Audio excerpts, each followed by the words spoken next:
¿Cómo poder evangelizar cuando los indígenas están viendo que el sol, la luna, los astros, todo lo que dominaba este mundo religioso de los indígenas se hacía polvo, se derrumbaba, que la lluvia, el sol, la luna, todo seguía igual? Yo nada más les doy un dato sobre los sacrificios humanos. ¿Saben ustedes que cuando se construyó el templo mayor, cuando se termina, se hace una especie como de consagración entre los indígenas? ¿Saben ustedes cuántas víctimas en sacrificio humano, cuántas víctimas fueron ofrecidas al dios Sol para consagrar el templo mayor? Una de las fuentes indica que cerca de 80,000 víctimas. La menor de las fuentes indica 10,000. De todos modos, era una multitud de víctimas. Y en este momento, después de la conquista, se podrían preguntar, y se preguntaban los indígenas, ¿y nuestros dioses qué pasó con ellos? ¿Nos traicionaron o nunca existieron? Ustedes pueden entender cómo se encontraban los indígenas en ese momento. Todavía más, los franciscanos, que eran fieles, eran personas pobres, humildes, y que seguían fielmente a Jesús, ellos venían con el propósito de evangelizar, por supuesto. Y ellos estaban convencidos, como podríamos estar convencidos actualmente, cómo liberar a estas pobres almas de los indígenas, de las garras de los ídolos, por supuesto. Los ídolos para ellos era simplemente Satanás, era el demonio. Nada bueno podía tener algo así que pidiera el sacrificio humano de tantas pobres víctimas. Por supuesto, esa mentalidad de los franciscanos de aquella época es exactamente la que podemos tener actualmente. Si usted se encuentra con algún sacrificio humano semejante en estos días, diría lo mismo: esto es terrible, lo mismo que decían los franciscanos de aquella época. No podían ver nada bueno en los ídolos, ni mucho menos. Quiero aclarar aquí, la Virgen de Guadalupe tampoco, no puede ver nada bueno en los ídolos, por supuesto, pero ella capta las semillas del verbo, es decir, la buena disposición que está en el corazón humano y que necesita a Dios, ella lo toma, lo purifica y lo lleva a la plenitud en Jesucristo. Por lo tanto, también la Virgen de Guadalupe, como los primeros misioneros, están en contra de los ídolos, por supuesto. Pero siguiendo con los misioneros franciscanos, ¿cómo poder evangelizar cuando en la mentalidad indígena, que esto es muy interesante, todo lo nuevo era signo de mentira? En otras palabras, ¿cómo poder dar la buena nueva, el evangelio, algo nuevo, que es la plenitud en Jesucristo, muerto y resucitado? ¿Cómo poderlo dar a los indígenas cuando en la mentalidad indígena todo lo nuevo era signo de mentira? ¿Por qué? Porque para el indígena lo que está bien arraigado es la verdad, lo que tiene buena raíz es la verdad. Y la raíz representa la historia, la tradición, la identidad, la autoridad, todo lo que tiene buena raíz. Por eso a Dios le decían el arraigadísimo Dios por quien se vive. Así lo conocían a ese Dios único. Oiga, Padre, no me está diciendo que ellos creían en diferentes ídolos. ¿Cómo dice que creían en un solo Dios? Pues sí. Fíjense que es interesante también esta mentalidad de los indígenas, porque en aquellos tiempos los sabios indígenas habían llegado ya a concebir un solo Dios, que le llamaban precisamente y que se manifestaba como el verdaderísimo, el arraigadísimo Dios por quien se vive. Sobre todo los de la mentalidad tolteca, eran los que más habían llegado a este punto del conocimiento de un solo Dios vivo y verdadero. Es interesante que precisamente Juan Diego, en el área donde él se desarrolla, donde él vive, donde él crece, tienen esta mentalidad más tolteca que azteca.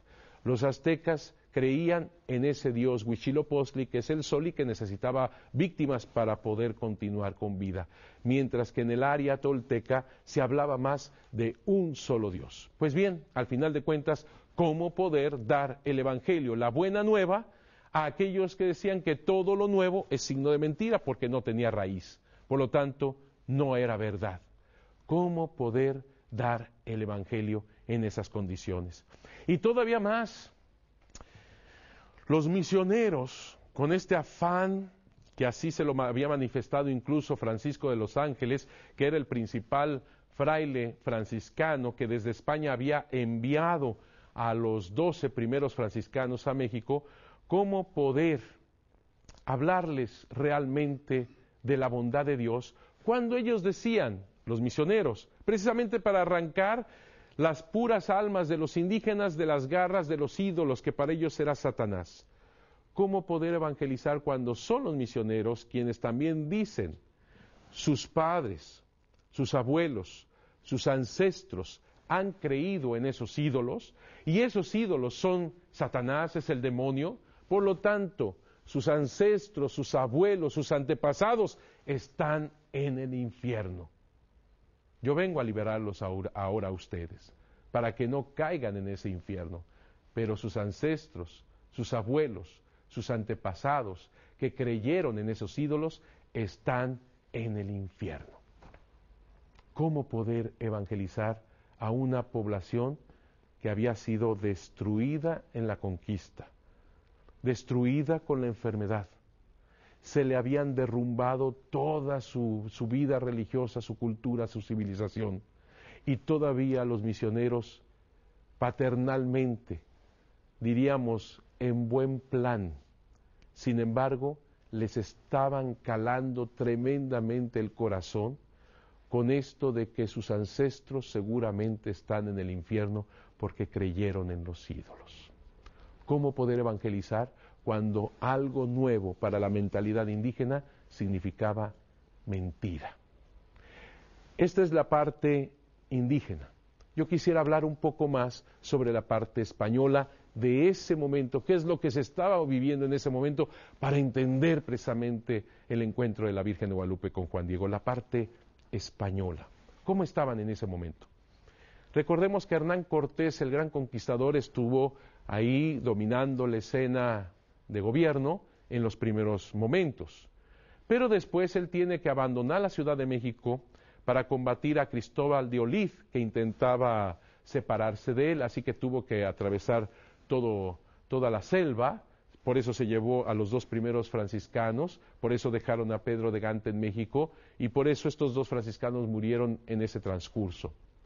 ¿Quién queda en México? Queda un pequeño gobierno que después la corona española, teniéndole miedo a Hernán Cortés por esta manera de ser tan fuerte, era toda una personalidad y podía dividirse, podía traer una independencia, eligieron a una primera audiencia presidida por Nuño de Guzmán.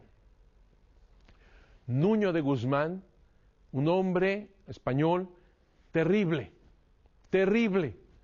Nuño de Guzmán es una persona que ya había esclavizado por el Pánuco, es decir, hacia el norte de México, ya había esclavizado muchos indígenas, había mandado a estos indígenas a las Antillas, y ahora resulta que es el presidente de la primera audiencia. Nuño de Guzmán, junto con Salazar y otro que se llamaba Delgadillo, formaban la primera audiencia y eran terribles, como vuelvo a repetir. Robaban, violaban, y no solamente a los indígenas, sino también a los españoles que no estaban aliados con él.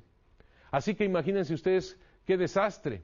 Además que los dominicos, que ya presentaban discordias con los franciscanos, y los poquitos diocesanos que por ahí habían, se habían aliado en contra de los franciscanos también y en contra del obispo. Yo quisiera simplemente narrar dos partes de esto, porque me parece muy importante. Nuño de Guzmán, al decir yo que era terrible y era verdaderamente un hombre muy cruel, no lo digo yo, sino que lo dice nada menos que Fray Juan de Zumárraga.